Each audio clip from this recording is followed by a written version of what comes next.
अब तीन चीजें एकदम बिल्कुल स्पष्ट हो रही हैं कि नहीं? जी हो रही है सर। हो रही ना जी अब यही चीजें पहले ना आपको जानकारी थी, जी सर। ना कोई कराने वाला था कि मेरे अलावा जो कुछ भी है जी और सब मेरे से अलग है। अलग है, प्रकृति है सर। प्रकृति तो बाद में जानिए, मेरे से अलग है कि नहीं? जी मेरे से अलग है, साफ साफ मालूम हो रहा है, साफ साफ मेरे से अलग है एकदम।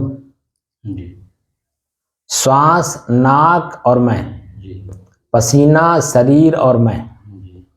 एकदम साफ साफ दिख रहे हैं ना, तीनों अलग अलग हैं, दृश्य आँख और मैं, है ना? तीनों एकदम साफ साफ दिख रहे हैं। जी उसी तरह से शरीर, दर्द और मैं, जी शरीर, पीड़ा और मैं, जी शरीर, खुजली और मैं, जी सब साफ साफ दिख रहे हैं, जी सर। जी एकदम साफ साफ दिख रहा है। क्लियर मालूम हो रहा है। उसमें तो कोई बट नहीं है, नहीं कहीं है? ना ना। यही मैं शुरुआती दौर में कराता तो आपका चंचल मन जन आपको ये करने देता, नहीं करने देता। तब आपके ही अपने मन में कबाड़ कितना भर रखे थे, जो साफ साफ चीजें हैं, दिखना चाहिए, दिखाई दे भी रहे हैं, वो दिखाई नहीं देता। जी इसी तरह से जितने भी साधक हैं, जब तक मन के अंदर का कबाड़, किसी भी तरह का कबाड़, अच्छा बुरा कुछ भी, जी जब तक उसे खाली नहीं करेंगे, अच्छा भरे हो तो भी, अब बुरा तो है, बुरा है, यह कबाड़। जी जो अच्छा है वो हंसी देता, प्रसन्नता देता है, सुख देता है, आनंद की अनुभूति कराता है, लेकिन वह तो मैं हूं नहीं ना। जी आनंद, सुख, प्रसन्नता, कुछ नहीं ये सब तो मैं हूं नहीं। जी जी उसी तरह से मैं दुख भी नहीं हूं, पीड़ा भी नहीं हूं, जी खिंचाव भी नहीं हूं, दबाव भी नहीं हूं, जी सब कुछ मेरे से अलग है ना। जी लेकिन महसूस हो रहा था, जी और महसूस ही नहीं हो रहा था, वो अपने को मान लिया गया था, जी और अब साफ साफ दिख रहा है, अलग है सर। मेरे से अलग है, जी साफ साफ दिख रहा है। जी जी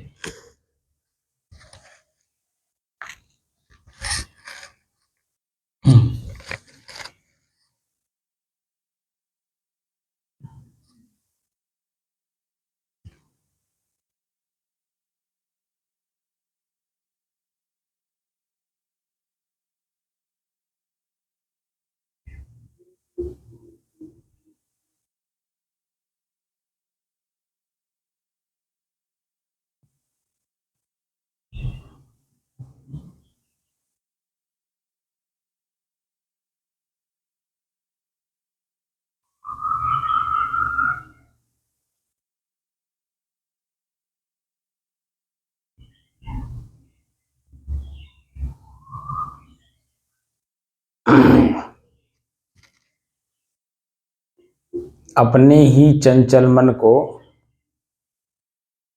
अपने ही बस में करके एकाग्रता, स्थिरता एवं स्वयं में शांति का अनुभव करने के बाद अब प्रसंग चल रहा है स्वयं की खोज, अर्थात मैं स्वयं कौन हूं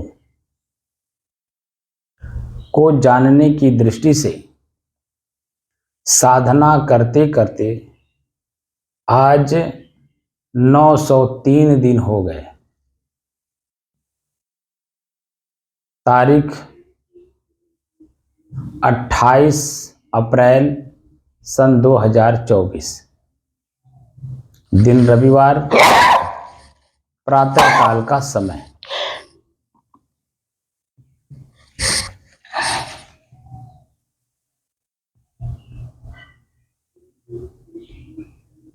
प्रसंग चल रहा है स्वयं की खोज।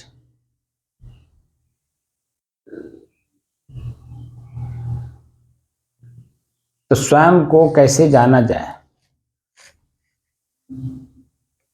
मैं अनेकों भीड़ के बीच में अपने आप को रख करके और अपने आप को खोज रहे हैं, कैसे मिलेंगे? जैसे कुंभ मेला में जाइए, वहां कई लाख का भीड़ होता है एक साथ। उसमें अपनी आंखें दूसरे को देखने में लगी रहती हैं और अपने पैर के नीचे देख के चलती नहीं, नीचे भी नहीं देखती आंखें, ऊपर देखती हैं किसका चेहरा कैसा है और किसका पांडाल कैसा है। क्योंकि जिस रास्ते चलते हैं उस रास्ते पर अनेकों पांडाल लगे हुए हैं और रंग बिरंगे लगे हुए हैं, गेट लगा हुआ है, तरह तरह का गेट लगा हुआ है।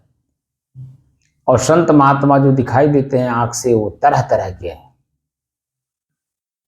शरीर पर वस्त्र पहने हुए हैं,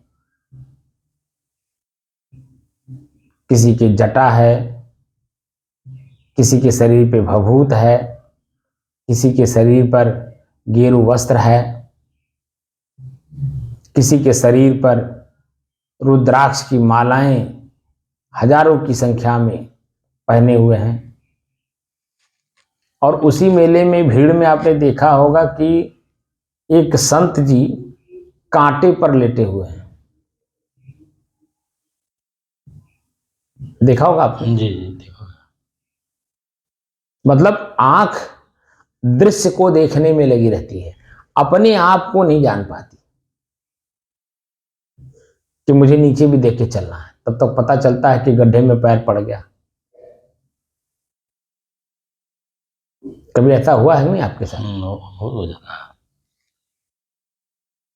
नीचे देख के नहीं चलते, ऊपर ही आंख देख करके चलती है। तो उसी भीड़ में हम अपने आप को खो भी देते, तभी तो जो पैर गड्ढे में गिरा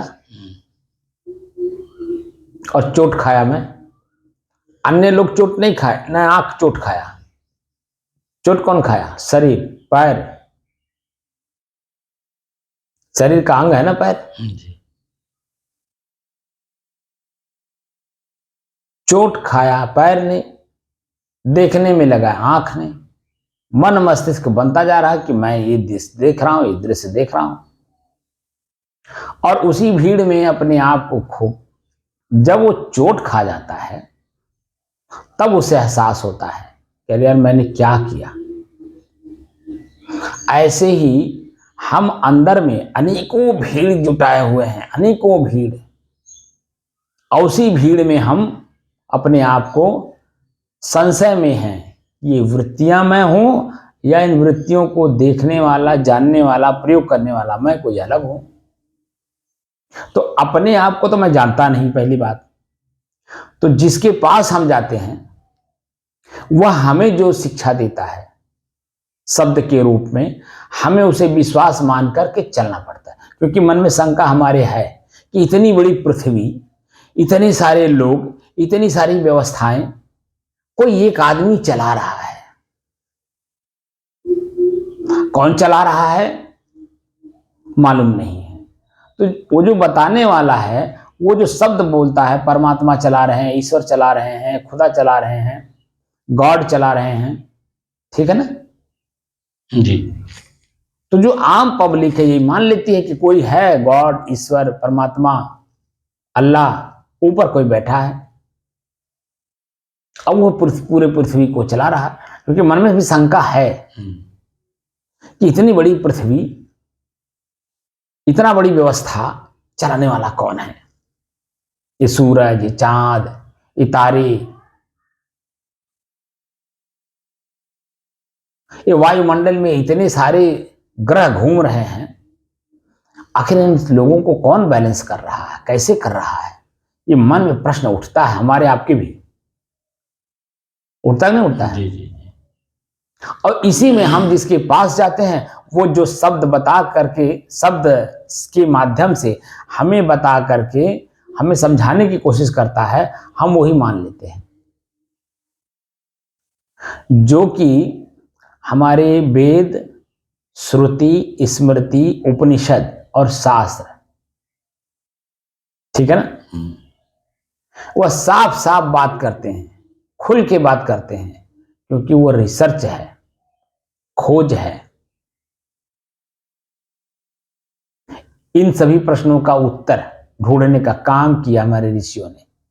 तो साफ साफ बता रहे हैं कि सब कुछ प्रकृति में चल रहा है। अब प्रकृति स्वतः एक दूसरे को बांध के रखी है। वहां कोई परमात्मा, कोई अल्लाह, कोई खुदा, कोई गार्ड नहीं चला रहा, बल्कि इनको आप जानने का प्रयास करो शब्द को, तो देखोगे कि वही है जो मैं समझाना चाहता हूं। क्या? प्रकृति। गॉड क्या है? अल्लाह कौन है? आल इल आह, ठीक है कि नहीं? जिसको अंग्रेजी में कहते हैं ऑल इन वन, ठीक है कि नहीं?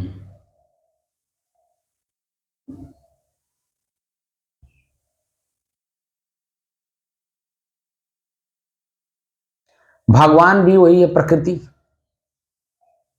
है कि नहीं? जी। भगवान भा भूमि ग गगन व वायु आग नीर, तो पंच प्रकृति हुई कि नहीं? जी जी। तो पंच प्रकृति कमोबेश पूरे पृथ्वी, पूरे ब्रह्मांड, पूरे विश्व को आपस में बांध रखी है, कमोबेश, क्योंकि सब में आकर्षण है, आपसी आकर्षण है। कुछ न कुछ गुण एक दूसरे में है जो दूसरे में समाये हुए हैं, और अपने गुण को अपने में ही खींच करके आदमी रखता है। जैसे जो नीतिज्ञ लोग हैं समाज के, बड़े बड़े लोग जो मतलब समाज में एक अच्छा स्थान रखते हैं अपना, उनकी बात आप देखिए। जैसे हमारे केंद्रीय गृह मंत्री, ठीक है ना, वह देखिए हर समाज में अपने पार्ट भेज रखे हैं उनकी बातों को लेने के लिए, उनके विचारों को लेने के लिए, उनके सोच को लेने के लिए, उनके कर्म को लेने के लिए, ताकि पूरा पृथ्वी माने जो उनका राज्य है, जहां तक उनकी सीमा है, उसमें सभी लोग सुचारू रूप से आपसी भाईचारे में रह करके व्यवहार करें। जरा सा भी उसमें कहीं कोई व्यवधान उत्पन्न करने वाली भाषा, परिभाषा, आचरण, बोली ना आने पावे। हमेशा सशंकित रहते हैं कि नहीं? जी जी। तो अपने लोगों को सबके बीच में भेजे रहते हैं ताकि उनकी बातों को मैं ले सकूं। ऐसे ही पृथ्वी, पानी में अब पृथ्वी है तो पृथ्वी को ही तो खींचेगी ना अपनी ओर। जी। पानी को अपनी तरफ नहीं खींचेगी, पानी में जो पृथ्वी का अंश है वो अपनी तरफ खींचता है। हमारी बात जितनी ऊंची से बोला हूं आप समझिए।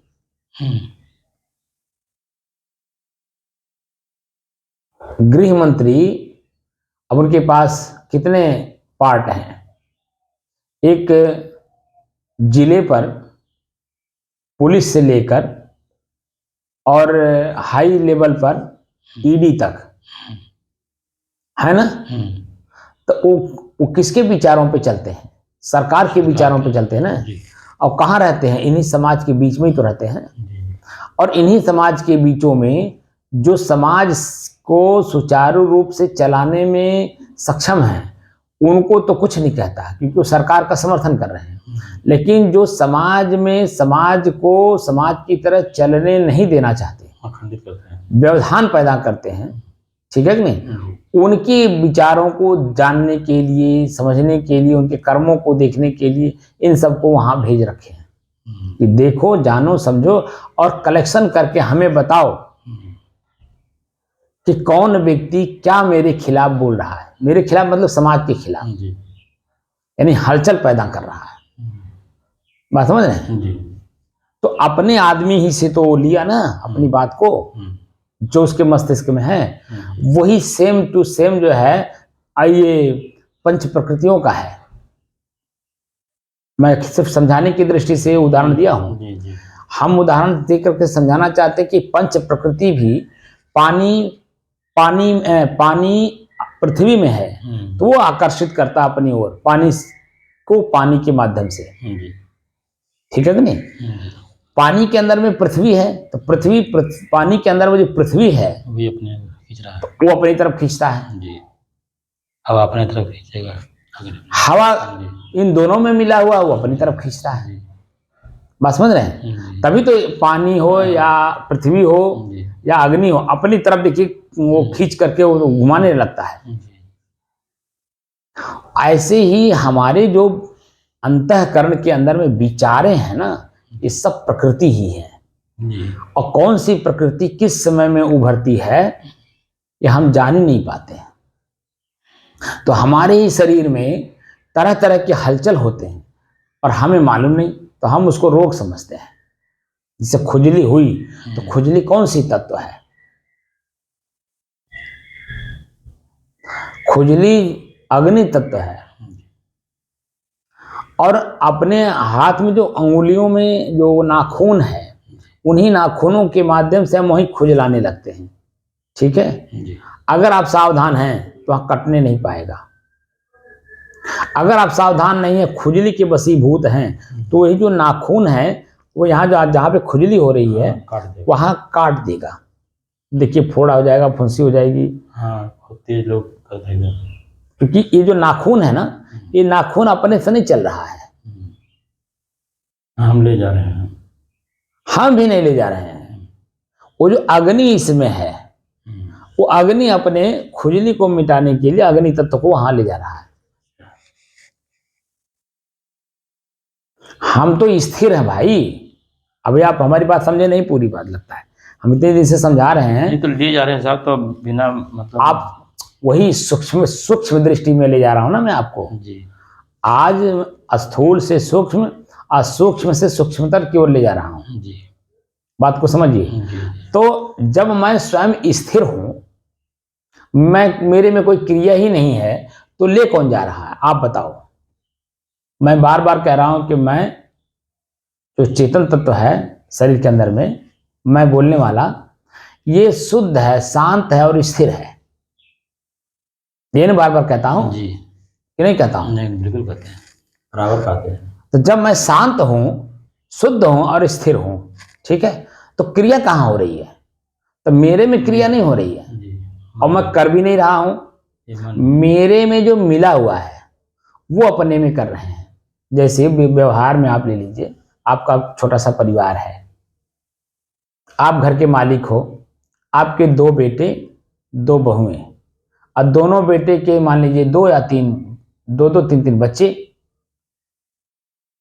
कितने के परिवार के आप सदस्य हुए, यानी मालिक हुए? 10 2 2 4 और 6, माने 3 3 बच्चे, 6 10, आप 11वां।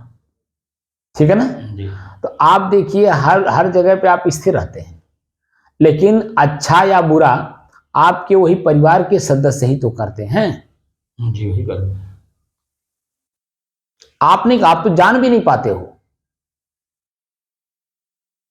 आप जैसे यहां शुद्ध शांत 2 घंटे बैठे हो, आपकी बहुएं, आपके बेटे, आपके नाती क्या कर रहे हैं? क्या आप यहां आपकी आंखें देख रही हैं?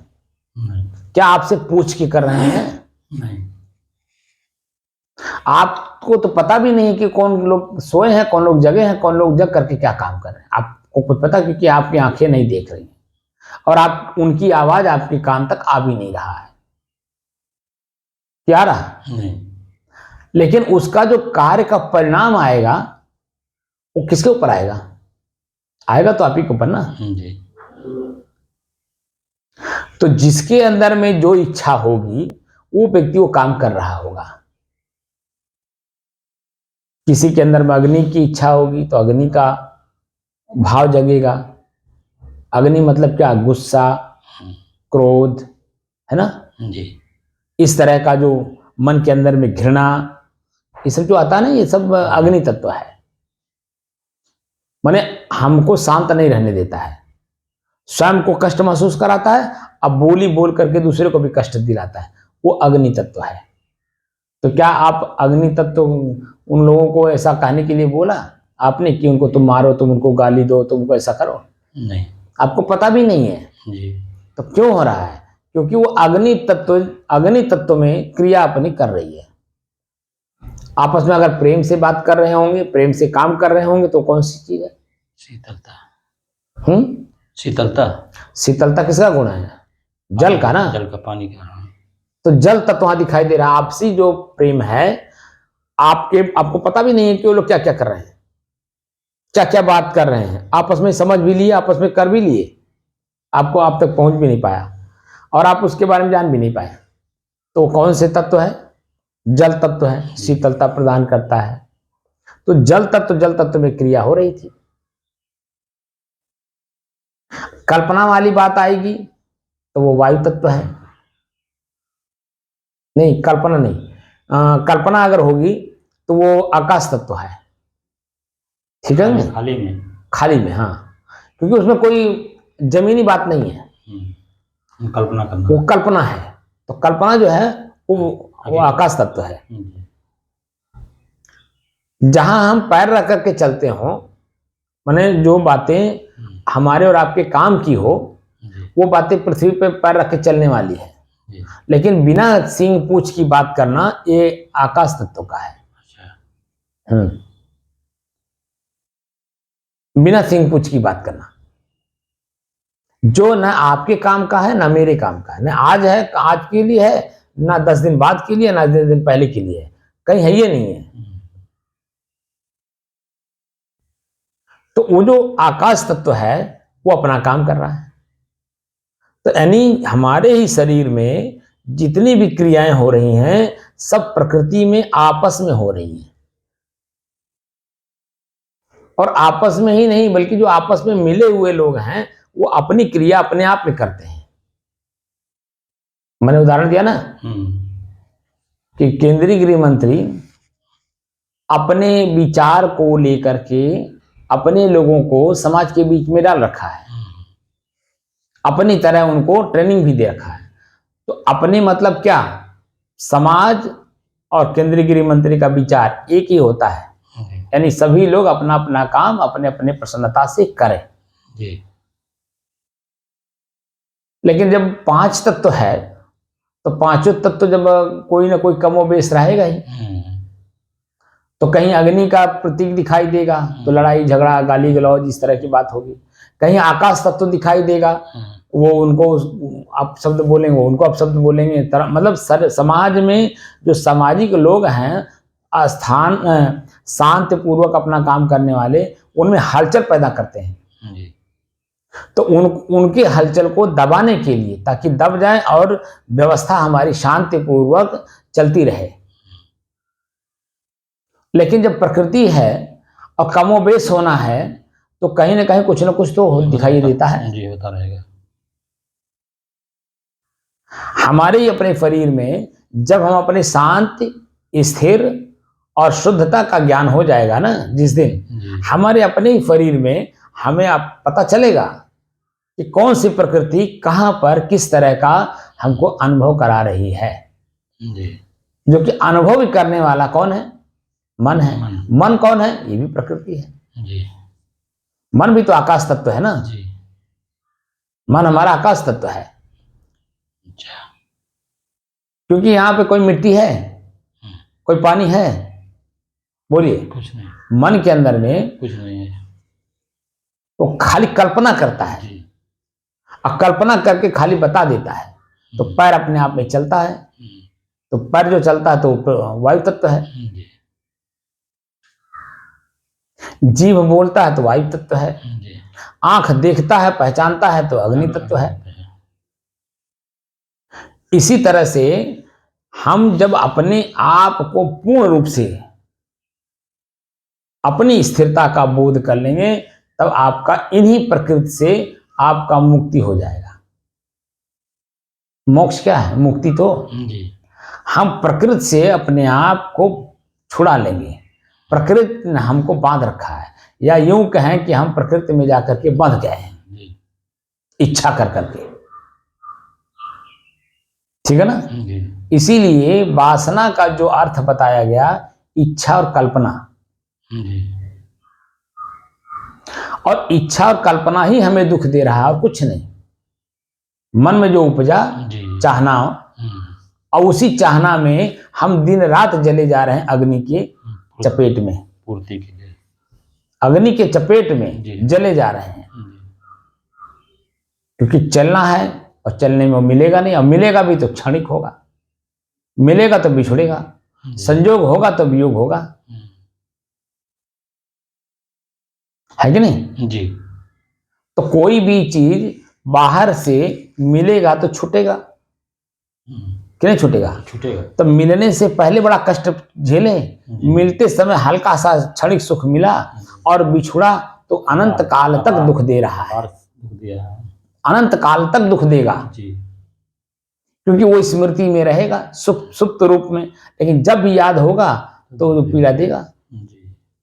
तो ऐसी कौन सी ऐसी चीज है जो अनादि काल से मेरे हृदय में गड़ा हुआ है और वही जो है हमें समय समय से स्मृत करा करके दुख और पीड़ा देता रहता है, और वो भी भयंकर पीड़ा देता है। वह शुद्ध रूप से है आपका काम वासना, ठीक है ना? जी। जो मन के अंदर में सूक्ष्म रूप से स्थिर हो गया है और वो समय समय से फिर जागृत हो करके हमें कष्ट देता है, पीड़ा देता है, परेशान करता है, दुखी करता है, और उसके चलते सामाजिक, शारीरिक, पारिवारिक, आर्थिक हर तरह का नुकसान होता है। अगर उसे हम अपने बस में कर लें तो किसी भी तरह का नुकसान नहीं होगा। तो जो मेरा अपना है, जो फायदा मैंने कमाया है, वो कम से कम उतना स्थिर तो रहेगा। अगर उसमें हम प्लस नहीं कर पा रहे हैं तो मेरा माइनस भी नहीं होगा। तो जितने में हम हैं उतने में ठोस है कि नहीं, मजबूत है कि नहीं, उसी को स्थिर कहते हैं। और वही संयोग से मैं हूं, लेकिन बाहर में चाहना करके हम अपने आप को हल्का कर लिए। हमारी जो स्थिरता है, ठोस पदार्थ जो मैं हूं, स्वयं एक निज तत्व हूं। जैसे 5 तत्व अपने अपने आप में ठोस हैं, स्थिर हैं, लेकिन वो तो एक दूसरे के मिलने की वजह से उसमें क्रिया हो रही है। ऐसे ही उन्हीं तत्वों की तरह मैं भी एक निज तत्व हूं और ठोस हूं, स्थिर हूं और आकाश की तरह विशाल हूं। ये भी है, आकाश की तरह विशाल हूं, लेकिन ये टुकड़े टुकड़े में जो मैंने चाहना करके अपने को विशालता से छोटे छोटे टुकड़े में अपने आप को जो मैंने मान लिया, यही मेरा व्यक्तिगत दोष है। अब जो व्यक्तिगत मेरा दोष है, आप दोष को निकाल दीजिए, तो जो पहले आप थे आप वही हो जाओगे। बीड़ी पीने से पहले जो आप थे, बीड़ी छूटने के बाद भी आप वही रहेंगे जो पहले थे जी। क्योंकि आपके अंदर में इच्छा हुई नहीं थी, लेकिन आपके मित्रों में इच्छा थी कि इसको भी पिला दो। अगर ये पीना सीख जाएगा तो हम लोगों के पास जब पैसा नहीं रहेगा तो ये ला करके पिलाएगा। ये उनकी इच्छा थी और उसी अपनी इच्छा के अनुसार आपको हमको बीड़ी सिखा दिया उन्होंने, और हम समझ नहीं पाए और हम बीड़ी पीना शुरू कर दिए। लेकिन किसी के माध्यम से ये मालूम हुआ कि बीड़ी बड़ा नुकसान करता है, चाहे वो डॉक्टर हो, चाहे वो संत हो, चाहे वो सत्संगी हो, और स्वयं अपने आप में वो देख भी रहा है कि इसकी वजह से मेरा बड़ा नुकसान हो रहा है। लेकिन अब वो आदत पकड़ लिया तो छूटे कैसे?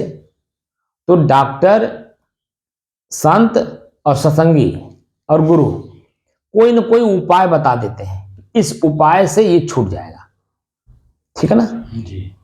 और उस उपाय को जब करता है, जब छूट जाता है, तो छूटने के बाद कहाँ जाता है? वही जो पहले था।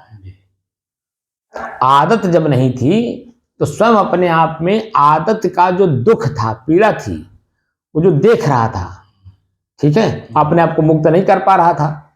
लेकिन कोई शुद्ध जीव, चेतनवान जीव आपको एक शब्द पकड़ाया कि बीड़ी नुकसान करता है, और आपका मस्तिष्क भी इस बात को पकड़ लिया क्योंकि वो साक्षात देख रहा है। तब क्या किया? उसको धीरे धीरे धीरे धीरे छोड़ने का शुरुआत किया। अब शुरुआत करते करते करते करते करते करते छोड़ते छोड़ते वो एक दिन ऐसा आया कि वो सचमुच छूट गया। अब छूटने के बाद भी कुछ समय तक वो जो मित्र लोग हैं, वो जब बोलते हैं अरे यार जरा बीड़ी जलाना, तो अपने भी मन में पीने की इच्छा हो जाती है, लेकिन मस्तिष्क में एक बात रहती है यार बड़ा बुरा है, छोड़ दिए तो छोड़ दिए यार, अब नहीं पिएंगे। अब उसी को आपने स्थिर कर लिया कि नहीं पीना है तो नहीं पीना है, जी तो धीरे धीरे धीरे धीरे धीरे धीरे वो आपके बगल में भी लोग पिए, धुआं आपके नाक तक भी जाए, लेकिन आपके अंदर में वो इच्छा नहीं रह जाएगी, क्योंकि पहले आपके अंदर में था ही नहीं, क्योंकि वास्तव में ये आपके पास था भी नहीं ना है आप, जी जी ये तो आरोपित किया हुआ था ना। जी तो आरोपित वाली चीज हमने छोड़ दी, तो जो मैं था वो मैं फिर हो गया। तो काम वासना जब मेरे जीवन में नहीं था तो उससे चाहना अलग, अनेकों प्रकार की चाहना मेरे मन में थी नहीं। जी अब काम वासना किसी के द्वारा पकड़ लिया गया हो, चाहे स्वयं की इच्छा से या किसी मित्र के द्वारा पकड़ा दिया गया हो, जी जी तो पकड़ने के बाद अब हम जो है जो पीड़ा सह रहे हैं, जो दुख सह रहे हैं अनेकों प्रकार के, अब हमें उसी से मुक्त होना है। तो मूल तत्व को पकड़ना है कि किसके कारण से अनेकों दुख मिल रहे हैं। बस वही अनेक में जो एक के कारण अनेक हो रहा था, उसी एक को छोड़ दीजिए, अनेकों प्रकार के जो दुख हैं वो तुरंत आपने मिल जाएंगे। तो जो आप हैं वही तो शेष बचेंगे ना। जी बस वही मैं कह रहा हूं कि प्याज को छिलते जाइए, छिलते जाइए, छिलते जाइए, छिलते जाइए, छिलते जाइए, तो देखेंगे अंत में कहीं कुछ नहीं निकलता है। जी कुछ रहता है उसमें कोई ठोस पदार्थ, कुछ नहीं, क्योंकि सब छिलके है। हल्का फुल्का है जी और ऐसे केले का स्तंभ है, जी केले का स्तंभ है ना, पेड़ है, उसमें छिलका ही है और कुछ है नहीं। उसके परत दर परत छिलके को निकालते जाइए, अंत में आप देखेंगे कुछ नहीं निकलेगा। ऐसे ही मेरे अंदर में ये जो परत दर परत हमने जो इच्छा करके अंदर भर रखा है, जी चाहना, उसी चाहना को एक एक करके निकालते जाओ, तो देखेंगे कि निकलते निकलते निकलते निकलते एक समय ऐसा आएगा कि कुछ भी बचेगा ही नहीं। क्या बचेगा? वही आकाश की तरह विशाल, ठोस, स्थिर मैं स्वयं। बात समझ रहे? जी जी तो हम जो साधना सिखा रहे हैं, मोक्ष की साधना सिखा रहे हैं। जो मोह कर करके हमने अंदर में अनेकों प्रकार की इच्छाएं भर रखा है, उसे खाली करने का तरीका सिखा रहा हूं। क्या करा रहा हूं? खाली करने का तरीका, जो भर रखे हैं अंदर में उसको खाली करने का तरीका। जो अंदर भर के हम दुखी सुखी अपने आप को मान रहे हैं, जो कि ना मैं दुख हूं ना मैं सुख हूं, दोनों मेरे मन की मानंदी है। जी और उसी मानंदी को बस आपको समझा दे रहा हूं कि ये आप है नहीं, ये आपके द्वारा भरा हुआ है। अब इसे खाली कर दीजिए, तो जो खाली होने के बाद शेष बचेगा वही आपको। और ऐसा प्रतिदिन आप करते भी हो, जी प्रतिदिन भरते भी हो, प्रतिदिन खाली भी करते हो। क्या आपको मालूम है? प्रत्यक्ष में भी आप प्रतिदिन भरते भी हो अंदर, और प्रतिदिन खाली भी करते हो, और प्रतिदिन खाली करके अपने आप में जाते भी हो। जी लेकिन कहीं आपको पता है कि मैं ऐसा डेली करता हूं? जब से आप जागते हो जी और जब तक बिस्तर पर आप जाते नहीं हो, तब तक देख देख कर, सुन सुन कर, चक चक कर, चल चल कर, कर कर के कुछ न कुछ हम अंदर भरते ही रहते हैं। जी ठीक है कि नहीं? जी लेकिन जब बिस्तर पे जाते हैं तो करना, देखना, सुनना सब छूटता है, जी तभी हम बिस्तर पे जाते हैं।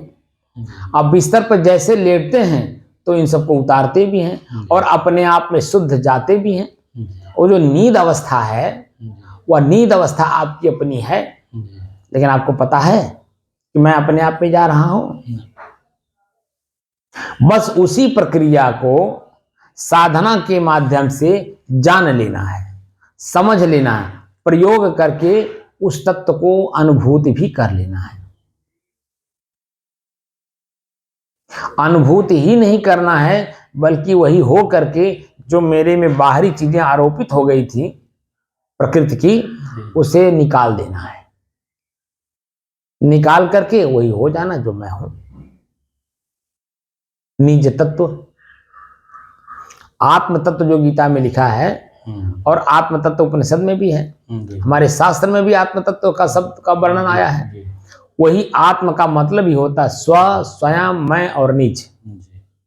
तो मैं स्वयं निज अपना तत्व हूँ, अपने निज तत्व में मैं स्थिर हो जाऊंगा। तो बाकी चीजें जो मुझे कष्ट दे रही थी, पीड़ा दे रही थी, पश्चाताप में डुबो रही थी, आत्मग्लानि करा रही थी और अपने आप पे घृणा भी करा रही थी, उनसे अपने आप से मुक्त कर लिया। तो मोह का नाश किया तब तो मेरा मोक्ष हुआ। जिसमें मोह करके मैं आसक्त हूं, उनकी यथा स्थिति को जान लीजिए, उसी को बोलते तत्वदर्शी। ठीक है ना। जो वस्तु जैसा है, जो तत्व जैसा है, उस तत्व को वैसे जान लेने से, समझ लेने से, प्रयोग करके देख लेने से, ठीक है ना, वह हमारे अंदर में जो उसकी आसक्ति है, चाहना है, वो अपने आप धीरे धीरे निकल जाता है, निकालना नहीं पड़ता है। बस वस्तु स्थिति का जानकारी रख लीजिए। जब हमें भोजन के बारे में पता है कि ज्यादा भोजन करने से मेरे ही शरीर में उल्टी दस्त होगा, नाना प्रकार के रोग होंगे, तो हम जब देखिए सावधान रहते हैं। कितना भी स्वाद हमारे जीभ को लगे, ठीक है, हम उतना ही भोजन करते हैं जितना शरीर हमारे भीतर से मांग भी बताती है कि अब बस। जब जो अंदर की आवाज आती है अब बस, उसी पर हम रोक लेते हैं। कितना भी स्वादिष्ट भोजन हो, एक कवर भी हम अंदर नहीं लेते, क्योंकि अंदर की आवाज स्पष्ट सुन रहा हूं कि भीतर वाला बता रहा है कि अब जगह नहीं रह गई है, अब अगर आप ग्रहण करेंगे तो उल्टा हो जाएगा। उनकी आवाज हमने सुन ली और अपने जो जीभ भोजन करना है, जीभ का स्वाद लेकर के हम उसे वहीं रोक लिए।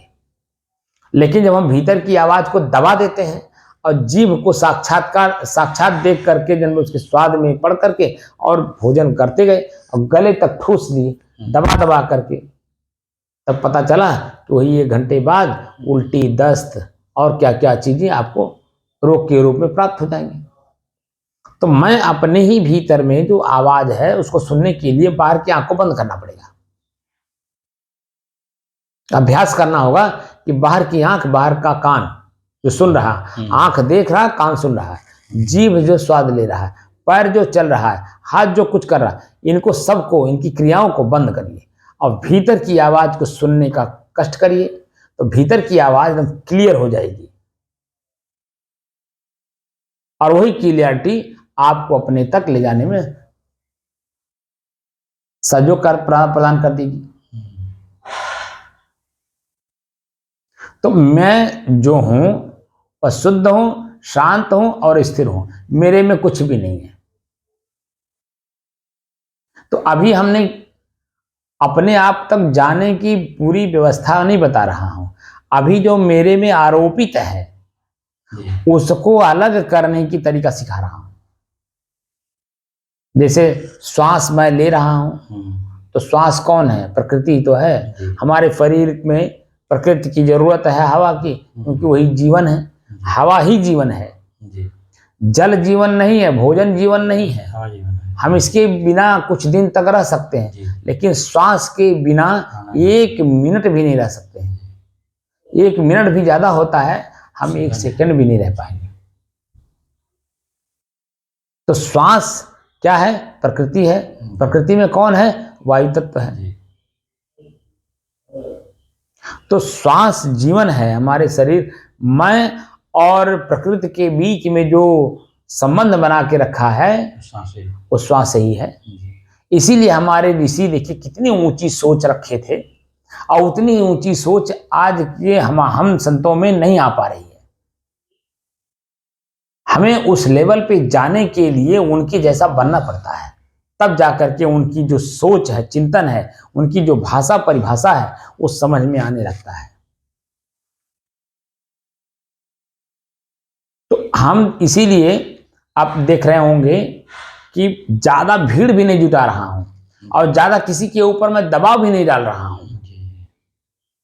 अभी एक माहौर जी हैं, मास्टर भी हैं मध्य प्रदेश में, मेरे पास अभी 2 दिन से फोन कर रहे हैं।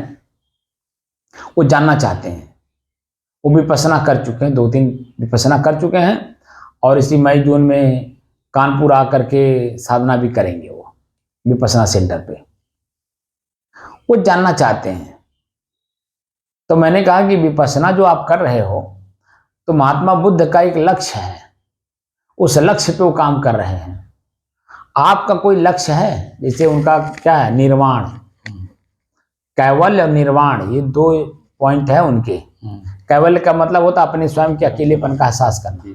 निर्वाण का मतलब होता जो निर्वाण, बाण माने कष्ट होता है, नि विशेषण लगा दिया, कष्ट का जो निवारण होने के बाद की जो स्थिति है वो है निर्वाण स्थिति।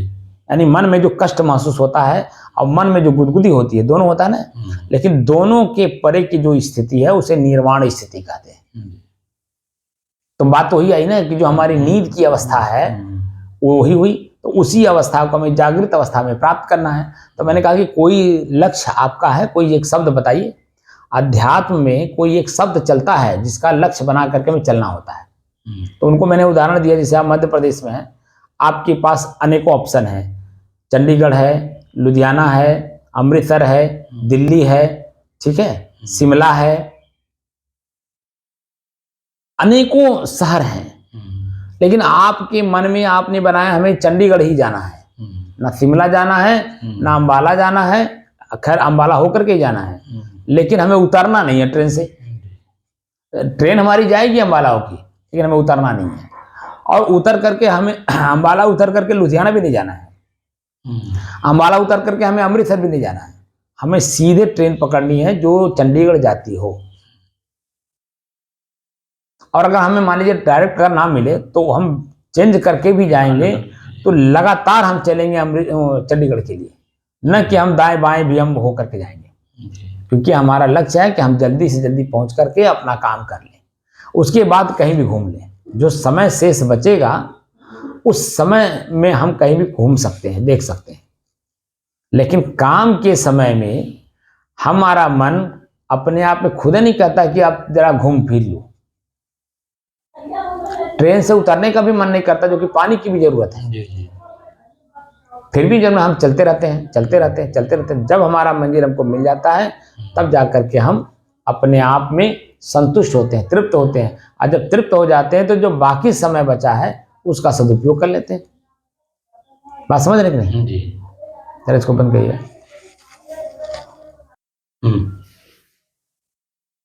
तो मैं जो ठोस पदार्थ हूं जी, अपने ठोस पदार्थ होने का आभास होगा जब मोह का नाश होगा।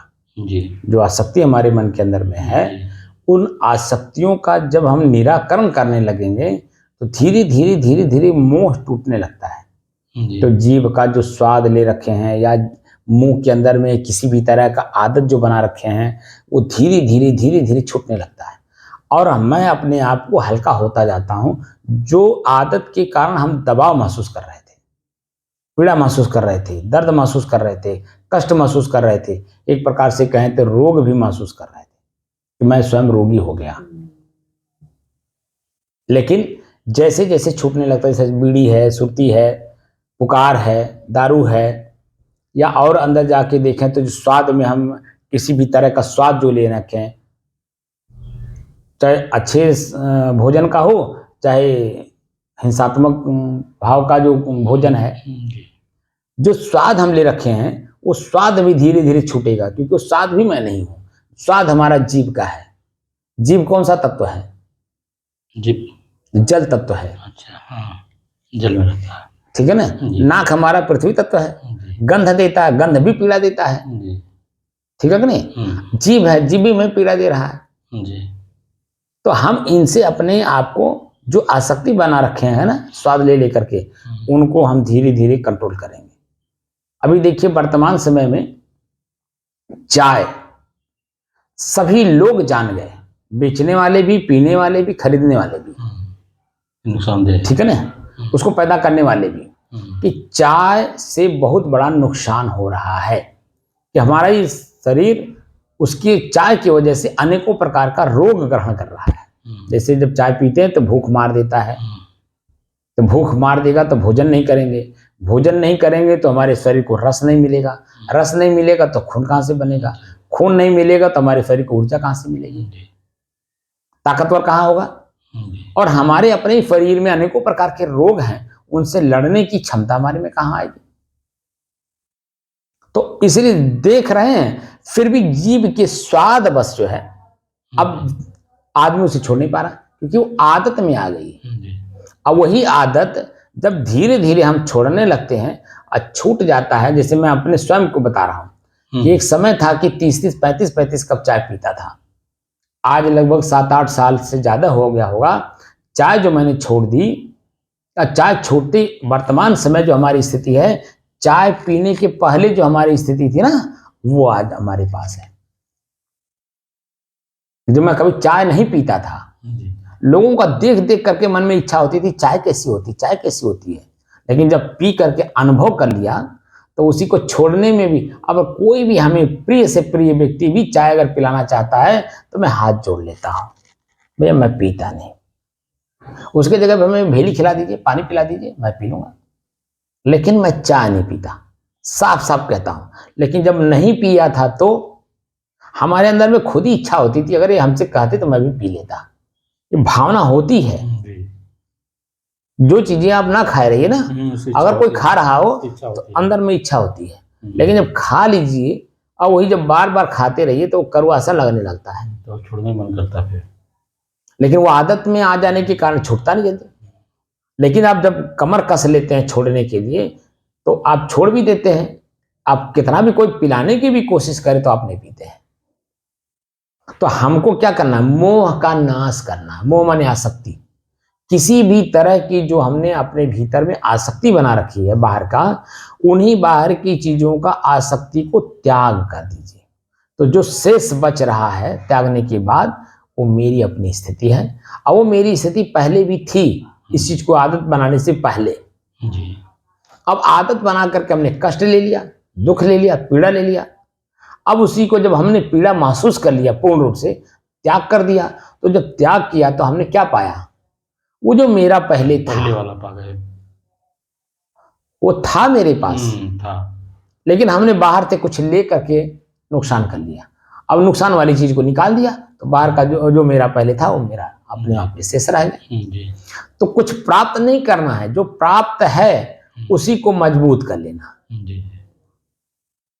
क्योंकि जो अप्राप्त वस्तु को प्राप्त वस्तु में ले जाके मिला दिए और उसी को हम भासने लगे कि वही मैं हूं। अब हूं नहीं, प्राप्त वाला निकाल दें, अपना आप रह जाएंगे। अब बस पूरी एकदम मस्तिष्क समझ रहा है कि नहीं? जी जी, एकदम साफ साफ समझ रहा है। प्राप्त वाला निकल जाएगा। तो अब ऐसे जब मैं शुरुआती दौर में जब आपको श्वास को दिखा रहा था तो आपके मन में था कि मैं वैष्णव, ये कबीरपंथी, ये नया क्या चीज हमको दे रहे हैं। शुरुआती दौर में आप जरा सोचिए, नहीं सही, उस समय में कितनी कल्पना थी मन में, लेकिन मैं कोई अलग से चीज नहीं दे रहा था। आपके उसी में रामायण में ही लिखा हुआ है कि सोहम मस्म इति वृत्ति अखंडा और दीप शिखा सम सोई प्रचंडा। जैसे जब हवा का झोंका नहीं रहता है, आपने देखा होगा, तो दीपक का जो लौ है एकदम सीधा और प्रचंड रूप में जलता है। लेकिन जब हवा का झोंका आ जाता है तो देखिए इधर उधर। ऐसे ही इच्छा रूपी जो झोंके हैं ना, वो हमें हमारी प्रचंडता को महसूस नहीं होने देते। दीप शिखा की तरह मैं एक रस हूं और स्थिर हूं। बात समझ रहे हैं? तो हाँ, वो बातें देखिए लिखा है वहां, लेकिन आपको अनुभव नहीं कराया गया। क्योंकि जिनके शिष्य आप थे उन्होंने अनुभव किया कि नहीं किया मैं नहीं बता सकता, लेकिन आपको अनुभव नहीं कराए तो आपको कैसे मालूम कि वो उनके पास था कि नहीं। देखिए मेरे पास जो चीज है मैं आपको भी डांट देता हूं, भले आप 903 दिन से लगातार आ रहे हैं, आप हर वीडियो में आप देखे होंगे, क्योंकि आपको नहीं मालूम वो चीजें, मुझे मालूम है। जैसे आपको अपने बेटे को क्यों डांटते हैं? क्योंकि बेटे को नहीं पता कि इसका परिणाम क्या होगा, लेकिन आपको उसका परिणाम पता है, इसलिए आप अपने बेटों को भी डांटते हैं। तो ठीक वही मेरा कर्तव्य है कि आप एक साधक हैं, मैं आपको साधना कराने वाला एक शिक्षक हूं, एक गुरु हूं। तो मेरा कर्तव्य बनता है कि मैं अपने लक्ष्य पे आपको ले चलूं, क्योंकि आपको भी वही चाहना है कि इनके पास है क्या, मैं उसको जरा देखना चाहता हूं। तो जब तक मैं अपनी चीजें आपको दिखा नहीं लूं तब तक आपके मन में भ्रम रहेगा कि नहीं रहेगा? लेकिन जब हमारी चीजें आप साक्षात देख लेंगे तब शांति हो जाएगी हमको, तब मन शांत हो जाएगा। तब उसमें जो अनेकों प्रकार का प्रश्न उत्पन्न हो रहा था वो नहीं उत्पन्न होगा। अब आप देखिए कि शुरुआती दौर में अगर मैं इस सब चीजों का चर्चा करता तो आपके मन नहीं पकड़ पाता। जी नहीं। लेकिन जो आपके अंदर में हलचल पैदा करने वाली चीजें थी उनको मैंने पहले शांत कराया और आपको एकाग्र, आपके मन को एकाग्र कराया कि एक ही काम को लगातार करो, जब तक वो हमें दिखाई ना दे, मिल ना जाए, स्थिर ना हो जाए, तब तक करते रहो, चलते रहो, करते रहो। जब वो मिल जाता है तो करना भी छूट जाता है, चलना भी छूट जाता है, क्योंकि वो मिल गया जो मैं चाह रहा था। तो आपकी चाहना है मेरे पास जो सामान है, मेरा सामान आपको चाहिए, ठीक है, बंद कर दिए। तो जो स्वयं की स्थिरता का बोध है, यही बोध हमारे सभी ऋषि कह रहे हैं। बात समझ रहे हैं? वो कहीं भी हमारे ऋषि हों, उनके शब्द समझने की जरूरत है, क्योंकि जितने भी हमारे ऋषि हैं उनके अपने एक रहस्यात्मक शब्द हैं जो मैं तक ले जाने में सक्षम है, ठीक है ना? वही शब्द हम लोग समझ नहीं पाते, इसीलिए हम एक दूसरे का कमेंट करते हैं, यानी निंदा चुगली बुराई करते हैं, क्योंकि वो भाषा परिभाषा हम समझ नहीं पाते। अब आप बता दीजिए, कोई भी धर्म जिसको भी आप मानते हो, कोई किसी के साथ चोरी, बेईमानी, ठगी, घूसखोरी, छल कपट करने के लिए प्रेरित करता है ना, या प्रेरणा देता है? कोई नहीं। जितने भी बुरे काम हैं या बुरे चिंतन हैं या बुरा संगत है, सभी लोग त्याग करने की बात करते हैं। क्यों करते हैं? त्याग दीजिए, सही हो जाइए। क्योंकि जो आपने आरोपित कर लिया है जी, उसको निकाल दीजिए, बस उसे निकाल दीजिए। आप पहले नहीं हो जाए। तो इसीलिए वो एक शब्द देते हैं, अल्लाह। अल्लाह का मतलब क्या होता है? आल इल आह। जो अंत में अकेला आप हो ना, जो अनेकों प्रकार की वृत्तियां बना रखे हो, इन अनेकों प्रकार की वृत्तियों का जैसे एक एक करके त्याग करोगे तो जो इससे एक बचेगा वही तो अल्लाह है, वही तो आप हो। भगवान शब्द का प्रयोग किया गया, भगवान मिल जाएंगे। कौन मिल जाएगा? 5 तत्व के बारे में जानकारी हो जाएगी। जैसे जैसे अपनी बुराई, मोटा मोटा बुराई, जैसे सुरती, बीड़ी, गांजा, भांग, जैसे गांव में ज्यादा चलता है और शहरों में पुकार, पान और दारू ये ज्यादा चलता है। लेकिन गांव में ज्यादातर सुरती, बीड़ी और गांजा, समझ रहे हैं? गांव क्षेत्र में सुरती, बीड़ी और गांजा और सिगरेट और पान। अब तो पुकार भी खूब चल गया है, बच्चे बच्चे खाने लगे, क्योंकि चौराहे चौराहे बिक रहा है। तो शहर की भी चीजें गांव में आ गई, और गांव की चीजें तो गांव में ही हैं, शहर की भी चीजें वहां आ गई। अब अनेकों प्रकार की आदतें जो हम पकड़ रहे हैं, अरे आज मानव जीवन में अगर एक एक करके त्याग नहीं करेंगे तो आप बता दीजिए कि पकड़ रहे हो जो, तो कितना जन्म लग जाएगा इसको छोड़ने में। ये जो हमारे एक YouTube पे कमेंट किए हैं,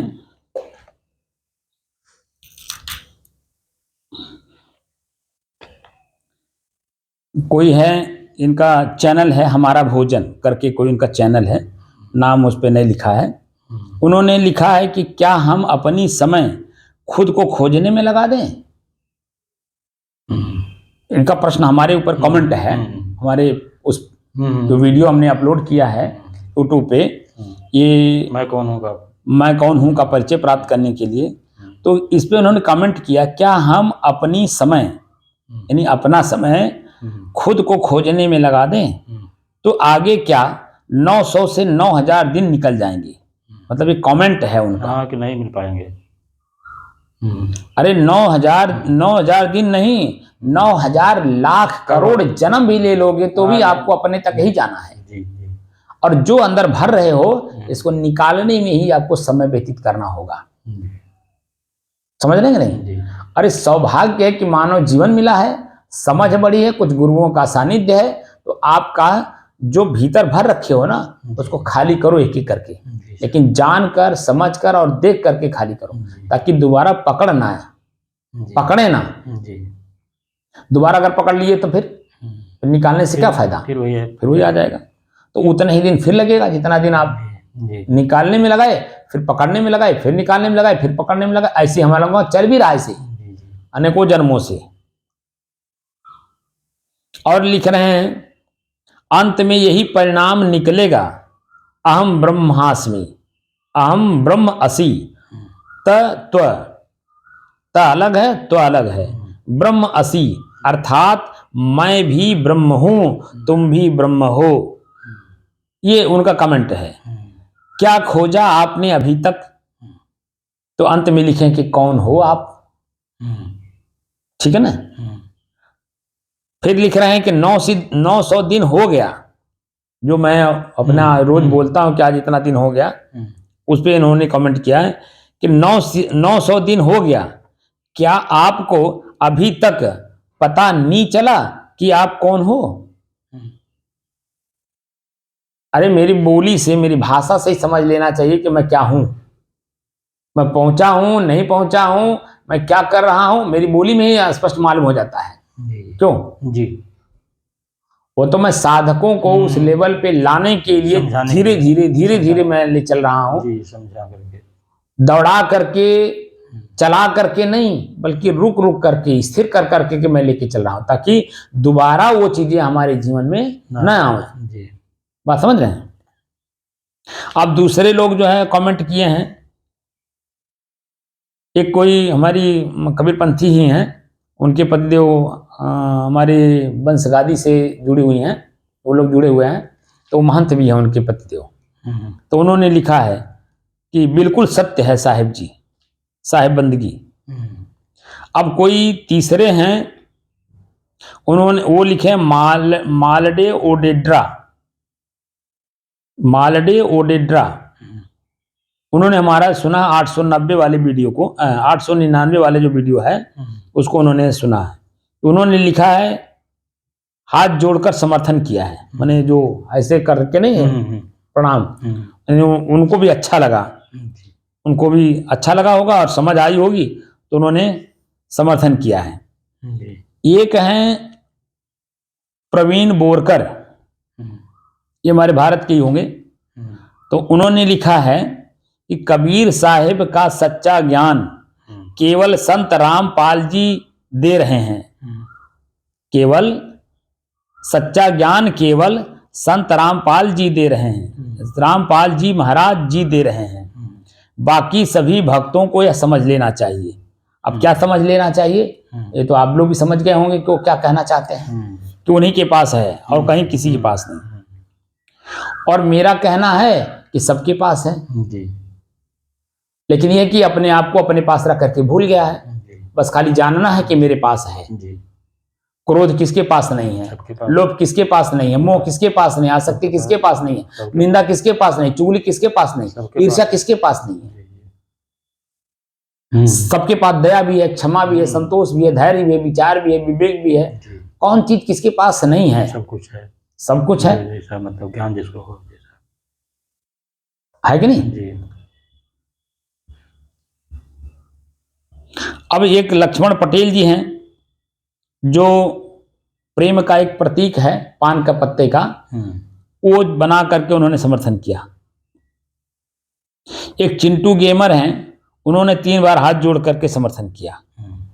एक आनंद यादव जी हैं, उन्होंने साहिब बंदगी लिख करके समर्थन किया। एक जनी हैं, उन्होंने लिखा है कि धन्य हो गुरु जी, कितना आंख खोल दिया, धन्य हो गुरु जी, कितना आंख खोल दिया, सत सत नमन। मैं आपसे व्हाट्सएप में फोन करने को मन है, कैसे करूं? मैंने वो जानना चाहते हैं बात करके। तो ये कमेंट है हमारा, तो अच्छी बात है, कमेंट करना चाहिए, तो उससे आपकी समझ और हमारी समझ का पता चलता है कि हम क्या सिखा रहे हैं, और आप जो बोल रहे हैं तो आपकी मानसिक स्थिति किस चीज को पकड़ रही है, समझ रहे हैं? तो उससे क्या होता है कि धीरे धीरे जो हमारे अंदर में कमियां हैं उसे दूर किया जाता है, और कमी को दूर करके अपनी स्थिरता का, जो स्थिरता हम जो स्वयं में अपने आप में स्थिर हैं, उसको मजबूत किया जाता है। ठीक है ना, क्योंकि हमें खाली ही करना है, चाहे अच्छा के रूप में हो चाहे बुरा के रूप में, दोनों ही हमने भर रखा है। समझे?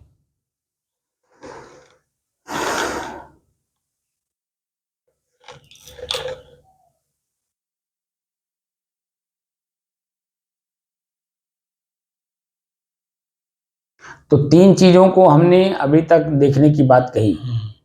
अभी मैंने एक दिन और भी कहा था कि अभी बहुत दूर चलना है। जी जी अभी हम लोग मध्य में भी नहीं पहुंचे हैं, जी लेकिन फिर भी ऊंची ऊंची बात मैं बोल देता हूं।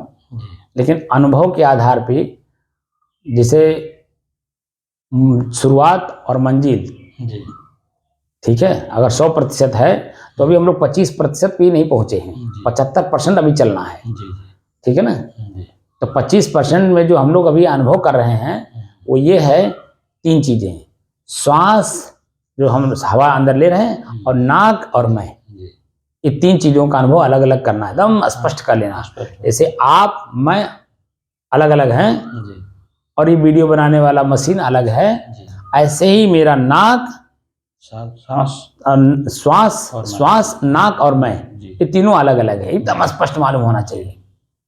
फिर पसीना, शरीर और मैं, जी और चलते वक्त मैंने कहा था जमीन, पैर और मैं, जी आंख, दृश्य और मैं। जी तो दृश्य मतलब रूप, जी वो रूप किसका है, घर का है, जी आदमी का है, जानवर का है, जो भी सामने कीड़े पड़ जाए। मकोड़े का, कुछ भी है तो वो क्या है, रूप है। जी एक दृश्य ही हुआ ना। जी दृश्य, आंख और मैं। जी अब दृश्य को जब आप जानने की कोशिश करेंगे तो दृश्य में देखेंगे कि परिवर्तन हो रहा है। जी एक क्षण मेरे सामने उसका चेहरा है, एक क्षण बाद आप देखेंगे कि जन आप तिरछा हो जाएगा, हम आगे बढ़ गए, पीछे हो गया, तिरछा भी हो जाएगा, बाएं भी हो जाएगा, दाएं भी हो जाएगा, पीछे भी हो जाएगा। जी तो परिवर्तन हो रहा है कि नहीं। हाँ हो रहा। तो दृश्य में परिवर्तन तो किस में परिवर्तन हो रहा है, मेरी आंख में परिवर्तन हो रहा है, उसी तरह से वो कैप्चर भी कर रहा है, जी जी ये पकड़ भी रहा है। और पकड़ कौन रहा है, मैं। तो ऐसे ही जब अलग अलग करके देखने की कोशिश करेंगे तभी हम स्थूल रूप से दिखा रहे हैं। अभी सूक्ष्म रूप में मन है, चित्त है, बुद्धि है, क्रियाएं हैं, और कौन कौन सी क्रियाएं कहां कहां पे किस किस रूप में हमें परिवर्तित करती हैं वो भी बताऊंगा। लेकिन अभी पहले मजबूत किसको कर लीजिए। जैसे आपने शुरुआती दौर में जब मैं श्वास को दिखा रहा था तो मन अपने श्वास को देखने में रुकता ही नहीं था, बाहर की बातें बहुत याद कर लेता था, भाग जाता था। वही याद कर लेना था, कुछ नहीं, भागने का मतलब याद कर लेना, कुछ नहीं होता। अब जो आप देख रहे होंगे कि स्थिर है, तभी मेरी बात को देखिए इतनी गंभीरता से सुन करके पकड़ रहा है, सही समझ रहा है, और समझ करके अब धीरे धीरे अपने अंदर की जो कमियां हैं वो दूर करता जाएगा, और स्थिर होता जाएगा, और स्थिर होता जाएगा, और शांत होता जाएगा। तो मन की गति कितनी बारीकी के साथ हमें कहाँ ले जाकर के पटकता है हमें पता नहीं है। तो इसीलिए मन की गति को पकड़ने के लिए शनै शनै माने धीरे धीरे चलना है, और धीरे धीरे चल करके हम उस पर हावी हो जाएंगे। कभी आपने हिंसकी जानवरों को देखा है कि जब एक हिंसकी जानवर दूसरे जानवर पर जब अटैक करता है, आपने उसको देखा है कैसे कैसे धीरे धीरे जाकर के जब उसके ऊपर अटैक करता है, धीरे धीरे जाकर के जो है, जैसे बिल्ली है चूहे पे कैसे अटैक करती है, जी जी, जैसे शेर है अन्य जानवरों पे देखिए झपट्टा मारते हैं, झपटा मारते हैं। ऐसे ही हमें अपने ही हिंसात्मक जो वृत्ति हमारी है मन की, उस पे पकड़ना है, पकड़ करके अपने आप को अपने आप में उसको स्थिर कर लेना है, और अपने बस में कर लेना है, तब हमारा तृप्ति होगा। बस समझ रहे, तृप्ति हमारी तब होगी जब हमारा ही मन हमारे पकड़ में आ जाए और हम अपने आप में एकदम बिल्कुल शांत स्थिर महसूस करने लगे। और ये सब चेतना में होता है, यहां नहीं कि आलस्य निद्रा जब वहां आने लगी, नहीं, वह भी यहां नहीं रहेगा।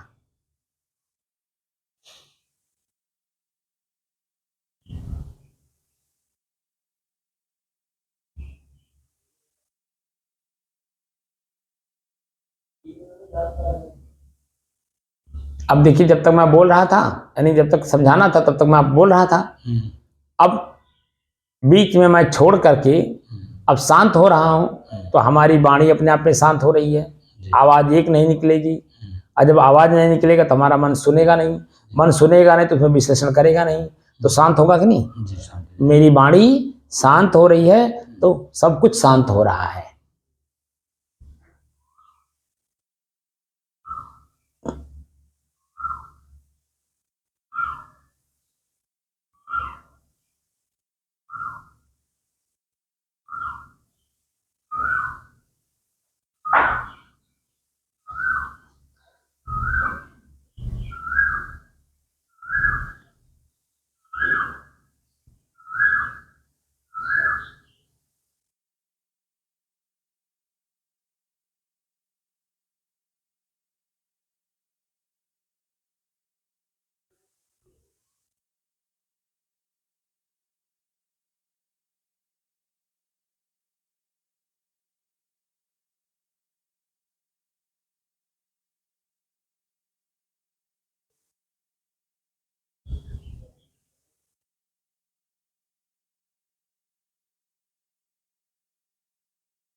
साहिब से बंद करिए। बात समझ में आई? जी आपकी आवाज पूरे विश्व में गूंज रही है जी। और उसमें देखिए कितने लोग कैसे कैसे आपके इस क्रिया का कमेंट कर रहे हैं। जी क्योंकि साधना करते नहीं लोग, तो मौखिक रूप से खाली सुन सुन करके जो दिमाग जो बोलता है वही वो लोग बोलते हैं। जी और हम लोगों को स्थिर रहना है, जी किसी के कमेंट का कोई जवाब नहीं देना है। जी बस खाली इतने हमें अपने दर्शकों को दिखा देना है कि जो लोग हमारी साधना को तो कर नहीं रहे हैं, लेकिन साधना का जो कमेंट कर रहे हैं वो ये हैं, जी जान लीजिए। जी ठीक है ना? बस इतने तो जानना है। जी बस ठीक, अच्छा साहिब।